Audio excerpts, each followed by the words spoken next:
Hi friends, welcome to Indu's Kitchen. இன்னைக்கு நம்மளோட கிச்சன்ல கிருஷ்ண ஜெயந்தி ஸ்பெஷலா அவலை வச்சு ஒரு சூப்பர் டேஸ்டியான ஸ்வீட் ரொம்ப குயிக்கா செஞ்சிரலாம்.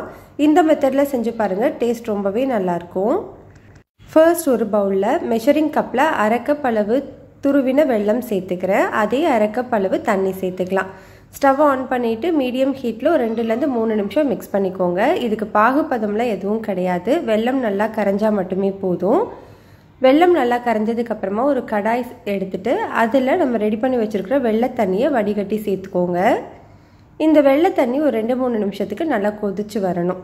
இந்த மாதிரி கொதிக்க ஆரம்பித்த உடனே இதில் அரை கப் அளவு துருவின தேங்காய் கூடவே 2 ஏலக்காயை லைட்டாக தட்டிட்டு சேர்த்துருக்கிறேன். நீங்கள் ஏலக்காய் தூள் சேர்க்குற மாதிரி இருந்தால் அரை டீஸ்பூன் அளவு சேர்த்துக்கோங்க. இந்த தேங்காயும் ஏலக்காயும் சேர்த்துட்டு ஒரு 2 நிமிஷம் மட்டும் நல்லா மிக்ஸ் பண்ணி விட்டுக்கலாம். இப்போ இது கூட நம்ம அவல் சேர்த்துக்க போகிறோம். மெஷரிங் கப்பில் 1 கப் அளவு அவல் எடுத்துருக்கிறேன். நீங்கள் வெள்ளை அவல் இல்லைன்னா சிகப்பு அவல் எது வேணும்னாலும் எடுத்துக்கலாம். திக்கான அவல் தின்னான அவல் எது வேணும்னாலும் நீங்கள் எடுத்துக்கலாம். அவலை நல்லா ஒரு முறை கழுவிட்டு அதுக்கப்புறமா சேர்த்துக்கோங்க. அவல் சேர்த்து நல்லா மிக்ஸ் பண்ணிவிட்டு ஸ்டவ்வை லோ ஹீட்லேயே வச்சு ஒரு 5 நிமிஷம் குக் பண்ணிக்கோங்க. 5 நிமிஷத்துக்கு அப்புறமா ஒரு சின்ன பேனில் 1 டேபிள் ஸ்பூன் அளவு நெய் சூடுபடுத்திட்டு அதில் கொஞ்சமாக முந்திரி கிஸ்மிஸ் நல்லா வறுத்துட்டு சேர்த்துக்கோங்க. முந்திரி கிஸ்மிஸோட அளவு உங்களோட விருப்பத்தை பொறுத்தது. உங்களுக்கு எவ்வளோ வேணுமோ அந்த அளவுக்கு சேர்த்துக்கலாம். இதை சேர்த்து நல்லா மிக்ஸ் பண்ணிவிட்டு ஸ்டவ் ஆஃப் பண்ணிக்கோங்க.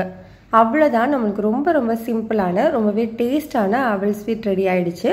கட்டாயம் இந்த கிருஷ்ண ஜெயந்திக்கு இதை ட்ரை பண்ணி பாருங்கள். டேஸ்ட் ரொம்பவே நல்லாயிருக்கும்.